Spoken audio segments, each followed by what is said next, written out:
Please rewind this cassette. Hey, what are you doing in my room? I'm hiding.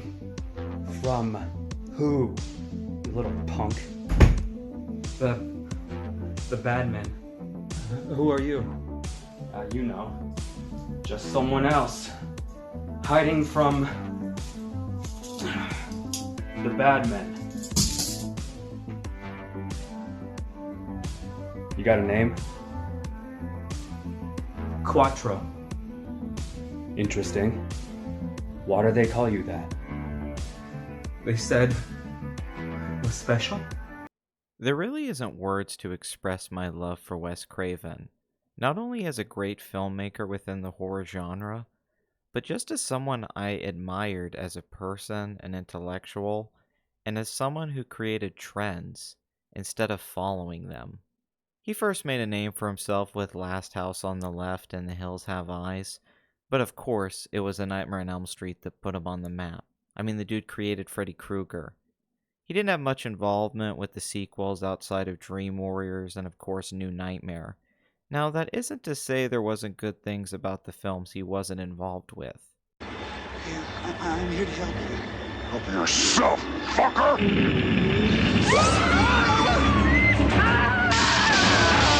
For a while, though, it seemed like Craven's career was destined to be a series of ups and downs, a one-hit wonder who would only make B-movies for the rest of his life. Then, Scream happened, and everything changed. Like scary movies? Uh-huh. What's your favorite scary movie? I don't know. Written by Kevin Williamson, the original title for Scream was Scary Movie. Isn't that crazy? A send-up of the slasher movies of the 1980s. The gimmick of Scream, and was a pretty good one, was that our characters were aware of the tropes within the horror movies, and that our killers were even influenced by them. Art is reflecting life in the world of this movie. What really made it work is that while the film is comedic and very self-aware, it still totally works as a thriller. Expertly crafted and told by Craven, there's actually character development here. I think what has stuck with me all these years later is that everything in the movie always seemed possible to me. Like anything could happen that happens in this movie, and that a guy could just put on a Halloween costume and become truly horrifying when he's trying to kill you. Of course, Scream turned into a blockbuster franchise, and was followed up by two very popular sequels. I actually saw Scream 2 in the theater when I was like 7 years old. I never thought we would get another one, and Williamson didn't even write 3, unfortunately we got Aaron Kruger. Then in 2011, to my surprise, with Williamson and Craven returning, we got Scream 4, one of the funniest and most entertaining films of the franchise. So let's talk about it. This is Halloween Rewind.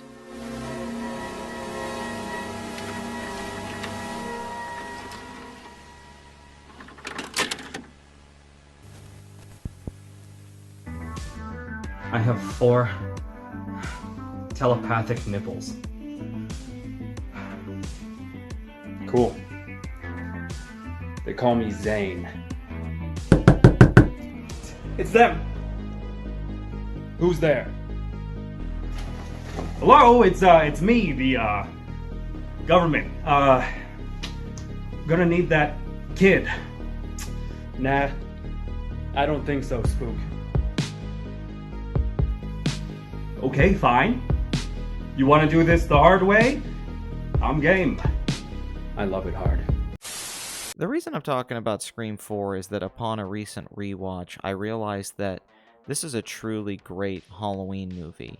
Sure, it got mostly positive reviews, and while it did greatly underperform at the box office, it's the lowest grossing film of the franchise, it wasn't a total bomb. It made a little under $100 million.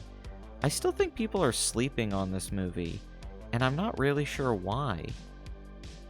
Scream 4 does not hide the fact that it's secretly a reboot of the original film. However, realizing how stupid and ridiculous that is, the movie takes the approach of letting you in on the joke. From the opening scene that features movies within movies, Craven and Williamson are almost desperately trying to recapture the magic of the past. I love this movie, and I really can't think of a slasher film that's come after it that was nearly as good. Sure, it's easily the least scary of all of the Scream films. I don't even know if Craven is trying to create tension, but it still has really creative kills, good pacing, and really good acting, especially from the original trio. Neve Campbell looks like she hasn't aged a day in this movie. Such an underrated actress. It's so refreshing to see Sidney Prescott again. I also always love that she can kick ass. My dad used to make jokes about he doesn't know why these people are trying to kill her, she knows karate. The original trio also really works in this movie because they are struggling to be relevant within the story. They know they're older and it doesn't make sense for them to be caught up in the action.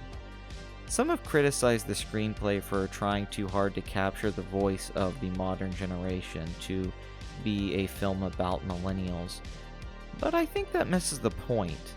The characters are out of touch with the youth, and so the movie's reflecting this. Scream 4 goes beyond the self-awareness of the original and makes an argument that it's almost impossible to scare today's youth, that not only know all of the rules, they choose to follow and break them for nothing more than entertainment and their own narcissism. This movie is really about the self-obsession with celebrity and fame in the age of social media. The kids want to be in a horror movie because they want people to pay attention to them. They want to get clicks and views. The older characters are trying to warn them of the danger with this because at the end of the day, that's what's going to keep you from being original. You forgot the first rule of remakes, Jill. Don't fuck with the original. Scream 4 was certainly a criticism and look at the remake culture of the 2000s. But unlike most reboots, this movie actually gets away with redoing things from the first film. All tonight. Tell Sydney it's all because of her. Or maybe she wants to take his place. This is Craven's last good movie, and there's plenty of nice camera setups, a wonderful use of space for intense set pieces, which is a trademark of the whole franchise. I really just dig the vibe of this movie, and it ends up being so much fun despite you always kind of thinking in the back of your mind that it's sort of a guilty pleasure.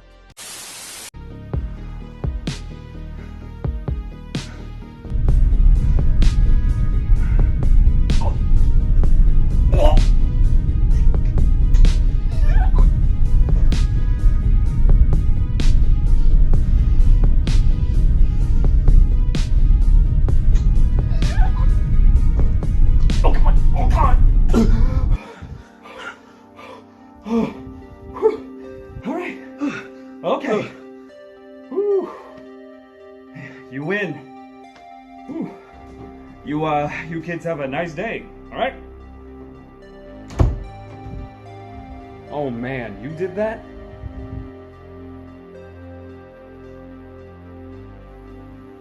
You want to be friends?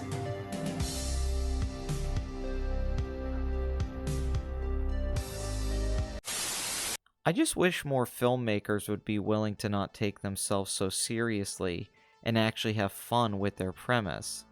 This is a super watchable and smart film. A lot of things from the original Williams screenplay was cut, and this isn't the first time that this has happened throughout the franchise. For some reason, the producers can't seem to trust the guy who gave them this cash cow to begin with.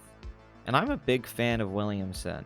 Dawson's Creek is one of my favorite shows of all time. I think the screenplay for the original Scream is amazing.